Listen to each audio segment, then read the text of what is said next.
Hey there. Okay, I started this and then my screen kind of went dark and noticed that it wasn't taping. So we're going to start this all over again. Hey there. This past week I have been on furlough or vacation, and I was trying to figure out what I was going to do for this Bible study without spending too much of my vacation time with my parents and a sister and some of my aunts and uncles at a memorial for one of my aunts who passed away this summer. Anyway, I wanted to spend time with family and not so much doing prep work for this Bible study, but I wanted it to be an in-depth study, something that was of value. And so God put an idea in my mind, and it was like, yeah, I can go with that. In fact, I like that idea. So what's happening is that we're going to be looking at the beginning of a book, the first chapter of a book that I know very well. Now, before I actually get on that sidetrack, just in case you notice, I have these two lovely things on my wrist. And one's my Fitbit, which is almost 2 years old, will be 2 years old in December, Christmas. And the other one I just bought very, very reasonably, another brand on Prime Deal Day or whatever. And I'm testing them out to see how they read my walking and my sleeping and stuff, and how long the charge lasts and stuff like that. So I'm wearing both of them these days. We'll see. Anyway, so I will give you a little history on this book that we're going to be looking at the first chapter today. When I was in high school, well, let's just say I grew up. I'm the daughter of ministers. My parents are both ordained ministers. And so I grew up in the church with them preaching, mostly Dad, but Mom would have certain times where she would regularly preach, and other times where she would see that Dad had a whole lot of other things that were taking up his time, especially administratively, and so she would just volunteer, say, it's like, hey, I'll preach this week, and I'll give you a chance to do this other stuff. And so I've grew up with both of them preaching, but Dad was usually the one who preached most often. And I will admit that, especially as I got older, I would try and concentrate on Dad's preaching rather than on siblings or friends sitting next to me, talking, whispering, or passing notes. I would try and concentrate on Dad's preaching, especially if I didn't want to get in trouble. But I found that it would just kind of like, I would start to daydream and just and lose track of what he was saying, or even listening to what he was saying. Kind of like if you have like a grandfather clock or a mantle clock that chimes the quarter hour or has a little ditty that it does on the hour and stuff. And after a few months and years of having it in your home, you kind of tune it out, and somebody else comes to visit and they're like, wow, that's really loud. And you're like, what? Oh, yeah, it chimes every hour. Yeah, I kind of got to that point, and it was like, okay, I would daydream, and then I would forget and whisper something or write something, and I would again get in trouble. So I decided what I needed to do was actually not pay attention to what Dad was preaching and just read the Bible. And I'm a reader. I always have been a reader. At that time in my life, I was reading a lot of romances, a lot of Harlequin romances back when they were nice and clean, and Victoria Holt, Mary Stuart, Phyllis A. Whitney. I was reading everything that the local library had, the school library. It was just, that's what I read. And so there was a book in the Bible that was actually one of my favorite book at that time. as a teenager, and it was the book of Esther. I loved the book of Esther. It read kind of like, I was a little naive, kind of like a romance, and there was intrigue and all this kind of stuff going on in it. And so I liked the book of Esther, and I would read the book of Esther in lieu of listening to Dad preach. And I have no idea how many times I have read it. I have read it 20, 30, 40, 50, 60. I lost count in high school how many times I've read the book of Esther. But besides that, I was teaching second grade Sunday school class. And every winter, I would put aside the normal curriculum and pull out my flannel graph. Got it. In fact, I think I still have a flannel graph that I've bought since, in the last 30 years as an officer. And I would pull out that flannel graph, and 8, 9, 10 weeks, I can't even remember how long it took. Excuse me, my nose is tickling. How long it took to tell the full story in sections. We would learn the story of Esther. We would look in depth into the story of Esther. And I can remember one year, it was the Sunday school graduation, where they go on to the next class level. And since I only taught second graders at the time at that church, at that corps, there was this little boy who came up to me, and he asked me, he said, like, "Are you going to teach the story of Esther?" And I said, "Yes, I plan to." And he goes, "Oh, good, because my sister told me about it last year." Apparently his sister had been in my class the year before, and he was really looking forward to the story of Esther that apparently she really liked. And so I have really done a lot with the book of Esther, the story of Esther. And when God put that idea in my mind of looking at the book of Esther, I was here like, I can do that. Yeah. I as many times as I've read this book, as many times as I've taught this story, yeah, I think I can do that without doing a lot of cutting into my vacation time. So we're going to look at the first chapter of the book of Esther. I will tell you something right off the bat. In the first chapter of the book of Esther, named after the young woman Esther, she is not mentioned. And there are only 10 chapters in this book, and the first chapter, 1/10 of all of the book, she's not even mentioned. In fact, nobody attached to her is mentioned. They don't come in until the second chapter.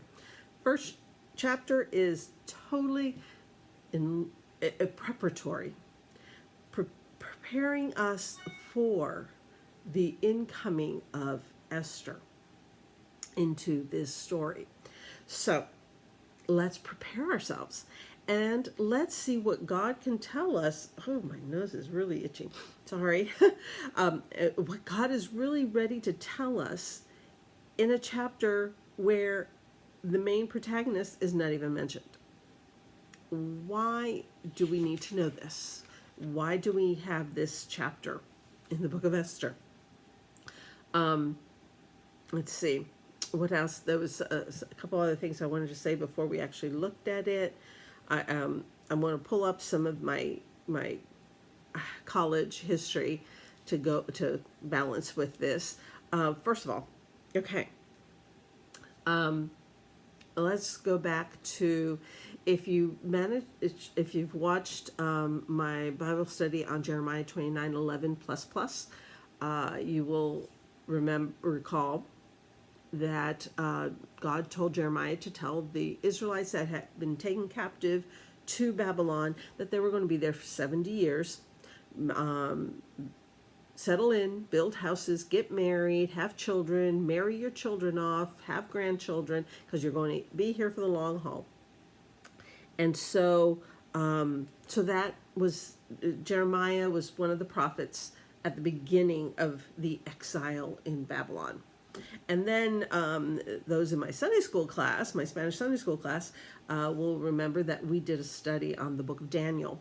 And Daniel is basically all that we know about those 70 years in captivity. We know the story of Daniel and what happens with Daniel in the palace at the time, because he's one of the wise men in the king's wise men group, whatever, in Babylon before, and then later when the Medo-Persians take over Babylon, the Babylonian Empire, and incorporate it into the Medo-Persian Empire, Daniel is still there, and he's still one of the wise men giving advice to the new kings of the new empire. And a couple of them that are named are Cyrus and Darius. And at the beginning of that takeover time, and Cyrus and Darius are also mentioned, because at the end of the exile, now we get more story again. We get Ezra and Nehemiah, the books of Ezra and Nehemiah. Look them up in the Bible. They're just before Esther in the Old Testament. And as in Ezra, we meet Cyrus, and in Nehemiah, we meet Darius. And and so we meet them, but there's also Daniel. So Daniel is actually part of the palace goings on. He's now elderly.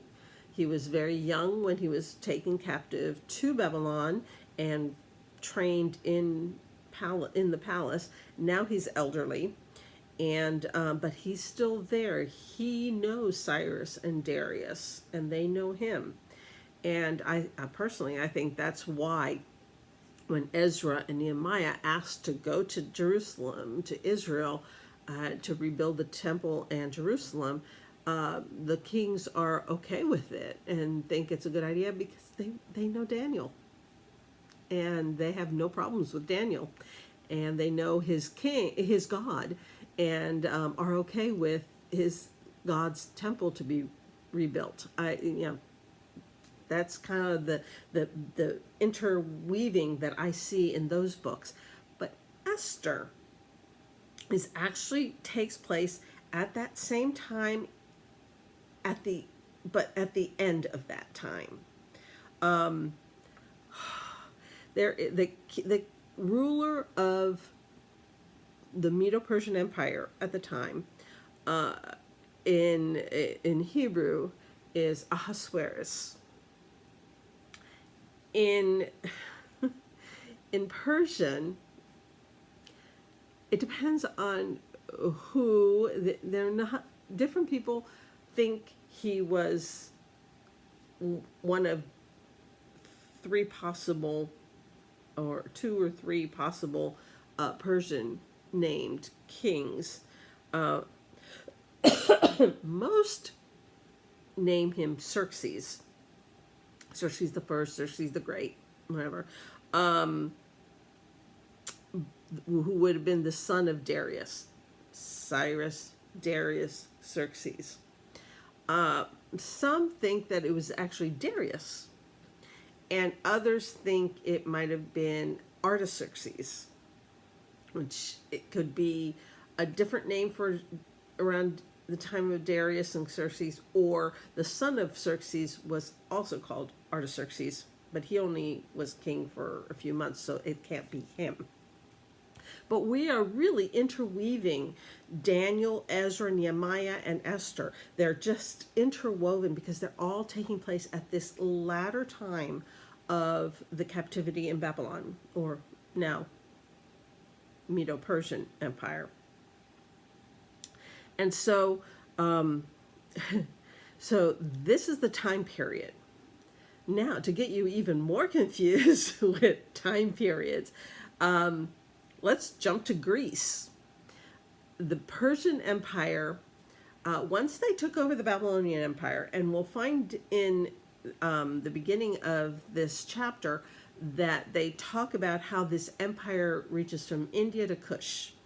Kush is basically the Ethiopia, Somalia, that area of northeastern Africa, and of course India.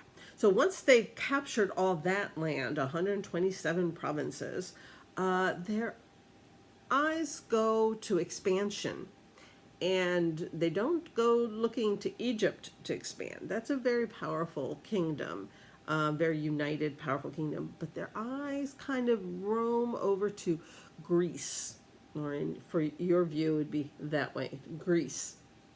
Because Greece is really not united. It's a lot of city-states, and I think the Persians thought that it was an easier win to go against the Greeks. And you might know of the Persian-Greek wars. There were several over decades.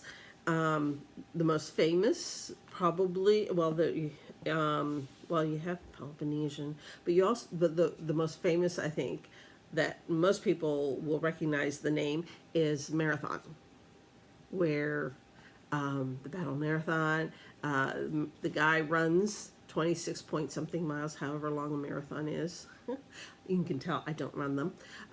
But from where they were fighting, they heard that the Persians were going to go by ship and attack Athens, go by ship and attack Athens in your direction. And so this soldier ran from where they were in Marathon all the way to Athens to give them forewarning so that they could prepare for the battle, or actually this way, prepare for the battle against the Persian ships. And the Greeks won. And that's where we get the name marathon. The distance of a marathon is the distance that soldier ran. Okay, so these battles are going on between the Persian kings and Greece. There we go. I got to do it reverse from me, for you. So all of this is going on historically, and that's where I want us to be aware of, because I want to talk about some of that in this first chapter. It'll help us better understand what's going on in this first chapter. And so let's finally it's almost 18 minutes in, and we're now looking at chapter 1. And it's going to be a pretty quick read because I've given you all of the intro for it, and I'll refer to it. Okay, so let's look at verses 1 through 3. Just start off with verses 1 through 3. Book of Esther, Old Testament, New International Version is what I'm using. Oh, and because there is so much confusion or people not agreeing with which Persian king it was, most translations will say Xerxes, and I'm fine with Xerxes, the son of Darius. But just to calm everybody, I'm going to use Ahasuerus. I'm used to saying Ahasuerus. I've said it and taught it for many years, so it's not hard for me to say. And so even though the version I have right in front of me says Xerxes, I'm going to try and remember to just say Ahasuerus, which is the Hebrew version of what they called that king. Okay? So this is what happened during the time of Ahasuerus. The Ahasuerus who ruled over 127 provinces stretching from India to Kush. At that time, King Ahasuerus reigned from his royal throne in the city of Susa. And in the 3rd year of his reign, he gave a banquet for all his nobles and officials, the military leaders of Persia and Media, the princes and the nobles of the provinces were present. Okay, so we got the king, the size of the empire, 127 provinces, a lot of information there, and there was a specific time when there were 127 provinces in the Medo-Persian Empire. But it's the 3rd year of his reign. He gives this banquet, and people who are at this banquet are the military leaders of Persia and Media, princes and nobles of the provinces. Okay, so this is who's there. Now, why do we care who is there? Here we go, pulling that history. This is going to be either just after losing a battle with the Greeks. Remember, they had several wars with the Greeks throughout several decades, several Persian kings. This is probably after one or just before one, where he has lost. And so this banquet is to, and what comes in verse 4, is to show that though they have lost that battle, that war, they're still the most powerful empire in the world. And he's showing off his power and wealth. Or it's just before a war, and he's pointing out, even though they have lost in the past, look how powerful we are, how rich our empire is, and looking for these princes and nobles and military leaders to be reassured that they can supply him with more soldiers to go and fight again. This is, when you know the history that's going on in the world at the time, it helps make sense of what we see in chapter 1 of Esther. And so this banquet is a way of showing off and a way of reassuring his military leaders and the nobles and princes of his empire, his kingdom, 127 provinces. So you have a lot of people in this banquet. And then personally, I think verse 3 and verse 5 are the same banquet. Some people might differentiate them at the beginning and the end of verse 4. I personally think it's the same banquet. But verse 4 through 8. We're going to do 4 through 8. For a full 180 days, he displayed the vast wealth of his kingdom and the splendor and glory of his majesty. When these days were over, the king gave a banquet lasting 7 days in the enclosed garden of the king's palace for all the people from the least to the greatest who were in the citadel of Susa. The garden had hangings of white and blue linen fastened with cords of white linen and purple material to silver rings on marble pillars. There were couches of gold and silver on a mosaic pavement of porphyry, marble, mother of pearl, and other costly stones. Wine was served in goblets of gold, each one different from the other, and the royal wine was abundant, in keeping with the king's liberality. By the king's command, each guest was allowed to drink in his own way, for the king instructed all the wine stewards to serve each man what he wished. A lot there. 180 days he displayed his vast wealth, splendor, and glory of his majesty. That's half a year. That's 6 months of showing off. It doesn't tell us how he shows off during those 6 months, but for 6 months he is displaying, he is showing his power and wealth and the glory of him, and that he's a good king, and they can trust him and they can side with him because he is powerful and rich. And then this banquet, again, it lasts 7 days, an entire week of a banquet. And the setting, for me, it's like, okay, white and blue linen, purple material, silver rings, but the mosaic, marble, mother of pearl, and other costly stones used to make a mosaic that couches are sitting on top of, not beautiful, but it's like as if it were ordinary, plaster.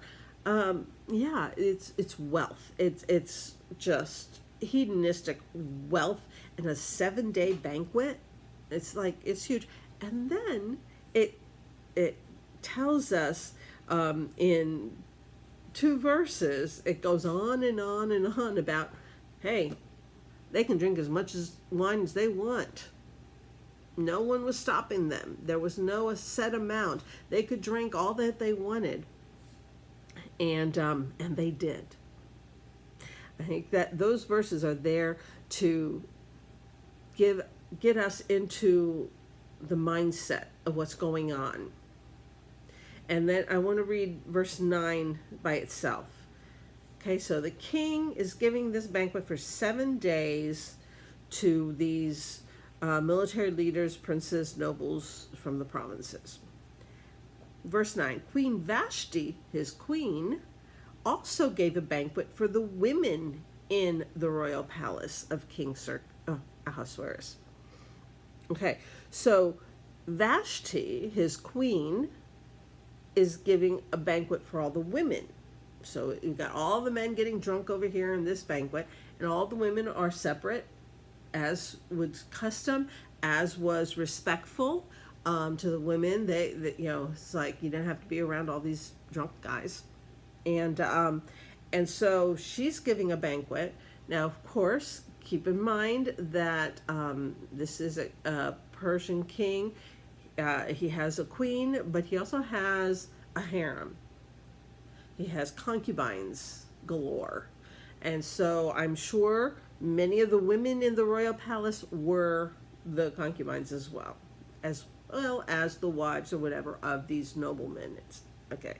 So these are simultaneous banquets going on, but nothing is mentioned about drinking in the women's one, but the men are getting 7 days of drunk. Okay. And now we get to verses 10 through 12. On the 7th day, when King Ahasuerus was in high spirits from wine, he commanded the 7 eunuchs who served him, Mehuman, Biztha, Harbona, Bigtha, Abagtha, Zethar, and Karkas, to bring before him Queen Vashti wearing her royal crown, in order to display her beauty to the people and nobles, for she was lovely to look at. But when the attendants delivered the king's command, Queen Vashti refused to come. Then the king became furious and burned with anger. Okay, all different people have different ideas. Some and many think that what in his drunken state, he basically told her, because it mentions that she is to come wearing her royal crown in order to display her beauty, that he was expecting her to come nude and to be ogled, and by a bunch of hundreds of drunk men. And this is the queen. This is not one of his concubines. This is not one of the slaves. This is the queen of the empire. And she says no. Now, even if it didn't mean nude, but just dressed with her crown, just the act of being ordered to go and stand and be, again, ogled by all these drunk men, these hundreds of drunk men, she's the queen. You don't do that to the queen. It's disrespectful. It's not done. And as the queen, she's also part of his harem, and even his harem is separated from the average man seeing them. So yes, she is the queen, but she has a level of expectation that he is completely just ignoring, and then he gets mad, but then of course he's drunk. So he's a drunken madman, and he's angry. What am I going to do about this? And so, verses 13 through 15. Since it was customary for the king to consult experts in matters of law and justice, he spoke with the wise men who understood the times and were closest to the king: Kashena, Shethar, Admatha, Tarshish, Meres, Marsena, and Memucan, the 7 nobles of Persia and Media, who had special access to the king and were highest in the kingdom. According to law, what must be done to Queen Vashti, he asked. According to law, what must be done to Queen Vashti, he asked. She has not obeyed the command of King Ahasuerus that the eunuchs have taken to her. Stop there, pause there for a minute.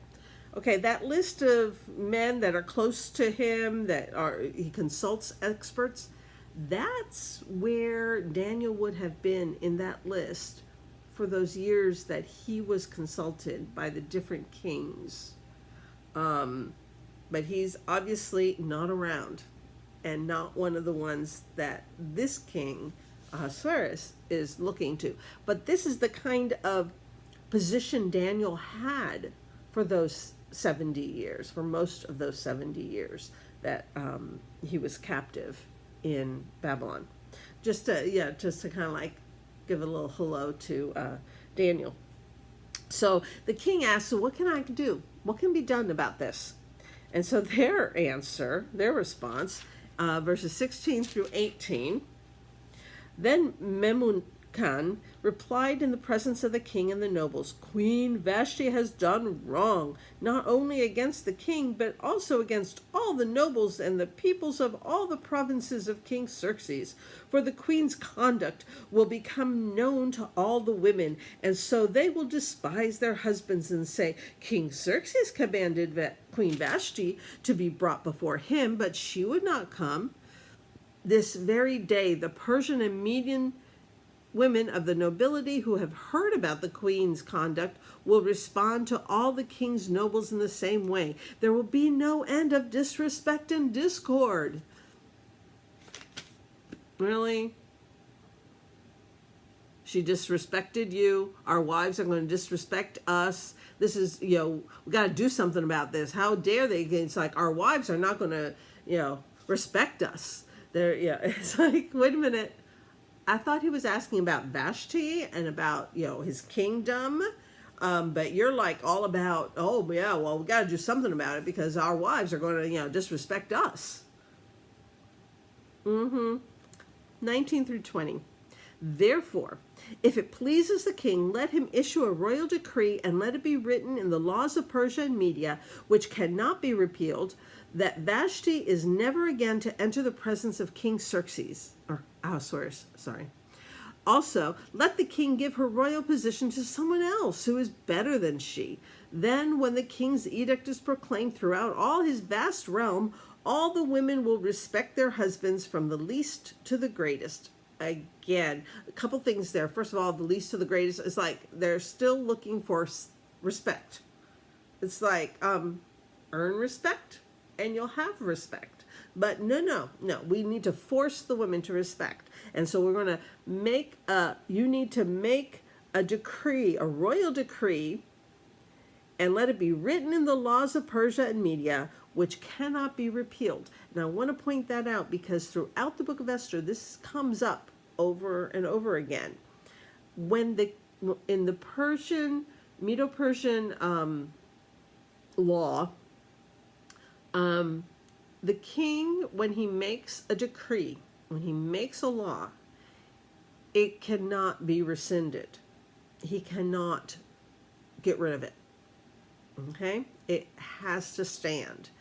That is a limitation in power that the Babylonian kings did not have. The Babylonian kings could make a decree and get rid of it if they changed their minds. But a Persian king, once he made a decree, it stood. He could not get rid of it. So, and that comes up in the story of Esther several times. But here again, it's just, make a law and that she is to never again to enter the presence of King Ahasuerus. We're not sure what actually happened to Vashti. She could have been as simply put into a dungeon, or put to a corner of the harem, never to be, never for the king to see her again. She could have been banished to another part of the empire, or banished outside the empire, or actually killed. We don't know. We don't know what was the actual outcome for Vashti. All we know is that the king she was never again to enter the presence of the king. What that meant in that time, in that instance, we're not sure. We can't be sure unless we find some document that tells us. But somehow she was never going to be seen again by the king. Verses 21 and 22, the end of this chapter. The king and his nobles were pleased with this advice. So the king did as Memucan proposed. He sent dispatches to all parts of the kingdom, to each province in its own script, and to each people in its own language, proclaiming in each person's tongue that every man should be ruler of his own household. So that you don't misunderstand this decree, that it's in your language, in your script. It's it's going to be written in your language, and it's written in the way your part of your province writes. And the decree is that every man should be ruler over his own household. And that's the end of chapter 1. Okay. Oh, there's something. Did you notice? Not only was Esther not mentioned in that chapter, but neither is God. In fact, in the book of Esther, it's the only book in the entire Bible that God is not mentioned. God is present, and we see him at work, but he is never mentioned. Interesting. And in this chapter, it's the beginning of that. I think the timing is God's timing. The situation is one that he is using because he needs Esther to be present later in this story to save the Israelites, the Jews, the nation through which the promised Messiah, Savior of mankind, is to be born through. So all the way back in chapter 1, with all of this, no mention of Esther, no mention of God, but he is present, he is working, he is using the weaknesses of those here mentioned to create the atmosphere he needs to do what he knows is going to need to be done in a few years. Yeah, in a few years. He's thinking ahead. And I think for us, that can be our lesson. It's a very basic, a very simple lesson, is we can trust in God because he holds the future. He knows what's coming. And when things seem strange now, if we really are trusting him, he might just be working things out the way they need to work out now, so that in the future they're in the right place and time, and that we are in the right place and time. If he is that specific here, and we're talking hundreds of years before Jesus, if he's that precise, if he's using situations that are going on, if for all we know, he helped the Greeks win so that Ahasuerus would be having this banquet to try and get up more soldiers. I don't know. But you know what? He is present. and He is present in your life right now. And I think that is something we can be assured of. The presence of God and His finite, His working in our lives so that we are prepared for something that will come. And that is today's study. We might just continue in the book of Esther. I'm just going to play it by ear. I still like my plus plus verses, and I still like my God's character studies. But Esther is a fun book. I like it, and there's a lot to learn from her experiences and God's presence in her life. So we'll see where we go next week. And God bless you. Until the next time. Bye.